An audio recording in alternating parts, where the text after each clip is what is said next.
Well, what's so interesting about Ethereum, it's everything. I actually bought my first NFT today. And look, everything's priced in. Congrats. Was it a CryptoPunk? You got to tell us more about that, Raoul. It's nothing exciting. I just thought I'd have to do it. We'll come on to that when we talk about NFTs in a bit. But it was priced at 0.75 ETH. Mm-hmm.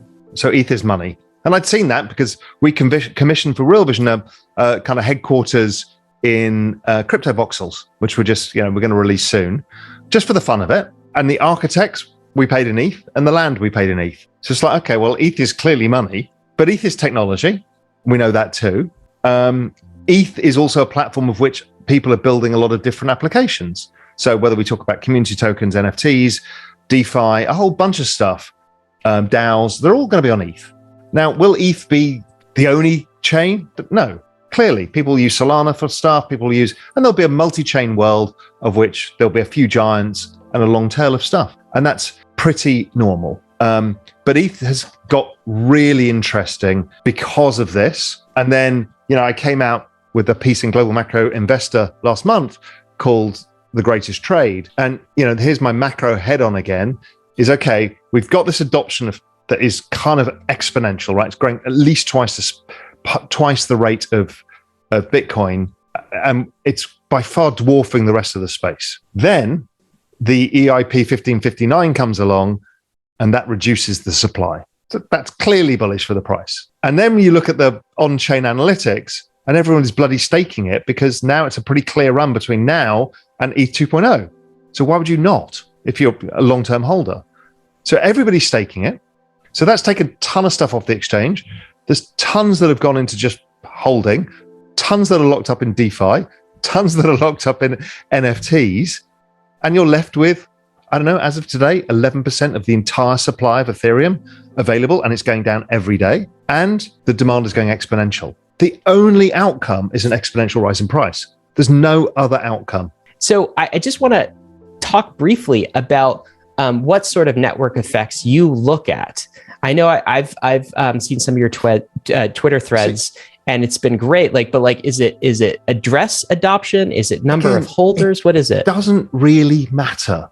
There's a lot of macro guys that will be annoyingly kind of hand wavy, like if it's being adopted at speed, it's going to work. And everyone's like, well, what exactly can I model that in a spreadsheet? No, forget about it. It's irrelevant. If you look at the rate of adoption that's going on of the entire crypto space, and this is my true north. This is all I need to know. There's one single thing I need to know and nothing else. So we know that it's growing at 113% a year in terms of number of users. And we will assume that over time, that trend rate of growth falls a bit. So if it falls from this year and goes down to 83%, so that's a significant fall in the growth rate.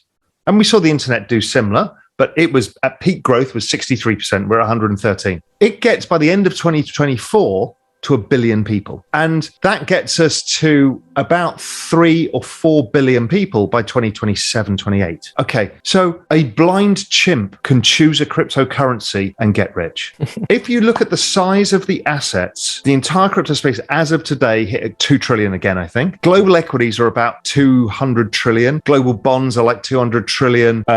Global real estate's about 100 trillion, 2 trillion, 200 trillion. I figure that's probably 100x. And we all know, almost all of us realize that all bonds, all securities, all assets are going on chain anyway. So it's probably even bigger than that. But the point being is that you'll never, ever in your entire life, ever again, and ever beforehand, were given 100x in an asset that's already up 2 million% when you look at Bitcoin. You've never been given that. And you can basically choose anything and it will go up. So once you do that, you're not scared of making the wrong bet. And it stops you being tribal, because within that, some of them are going to be amazing. You take the pressure off, you take some basic bets, Bitcoin, Ethereum, a couple of others here and there, and then you can just have a basket of stuff. And over time, decide, okay, I quite like that, or that's getting faster adoption. So then you start to look at Solana is clearly getting adoption. It's clearly happening, and it's clearly happening in the price. Okay, so do you want to own a bit more of that? Maybe. Is Polkadot getting to where it should be? Don't know yet, but it's worth keeping an eye on.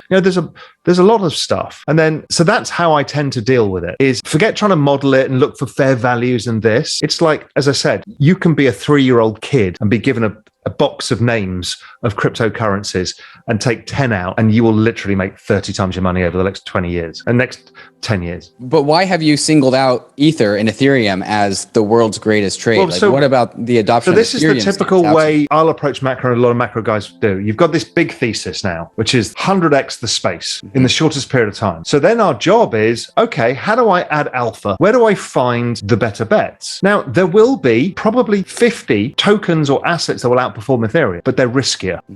I don't know what they are. I have no ability to choose them. When you look at Ethereum, it has all of the elements of the lowest risk, highest quality trade. And it's a rewarding ecosystem with rewarding people in it, because, there's a social element to this. There's a cultural element to this movement as well.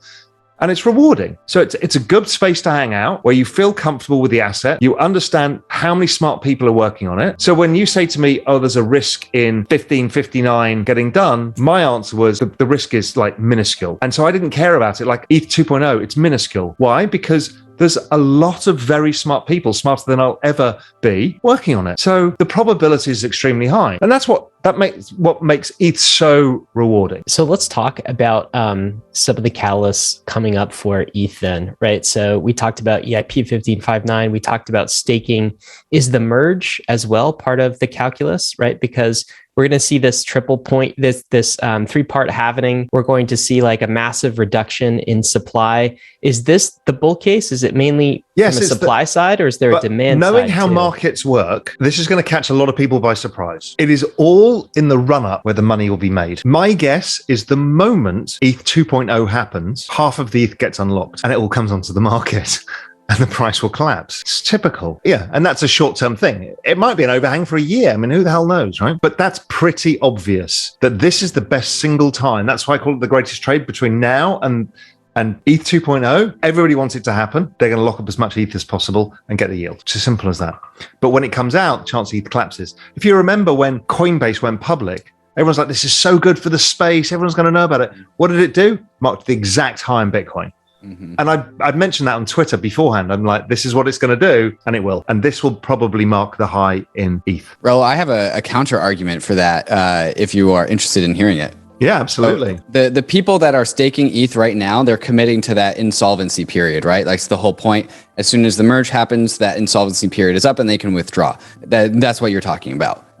The nature of proof of stake is that it actually rewards people who are the most bullish. Right. And so the people that are committing towards that lockup period are the people that are inherently long on the Ethereum economy. And so while and Ether definitely appreciated significantly since some of these, amounts of Ether got locked up. And so by definition, there will be people who want to, realize those gains, but they are also going to be the population of people that are most inherently tied to the health of Ethereum itself. And they're most interested in the long-term success of Ethereum. So if there's any population of people that's not going to dump right after the unlock period happens, it's the people who are ready to take a year of insolvency. And that doesn't matter. It's the marginal change that matters. Right now, the marginal change is more and more people locking up ETH, right? The rate of change of people locking up is still extremely high.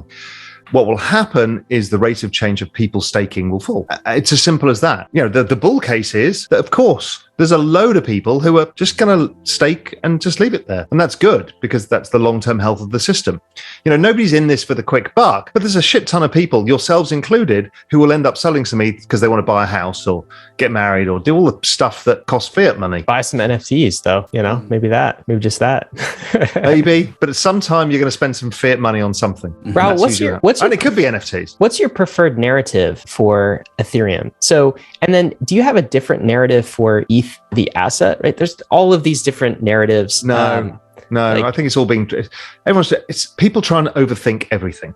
ETH currently is a platform, that's how I think about it. It's a platform from which to utilize their blockchain to transfer value, to store value, and to create applications on top. So, is elements of it money, as we talked about? Yes. Are elements of store of value? Yes. Are elements pure technology? Yes. I mean, it's everything. So, it kind of is still the vision that Vitalik had of the kind of internet computer.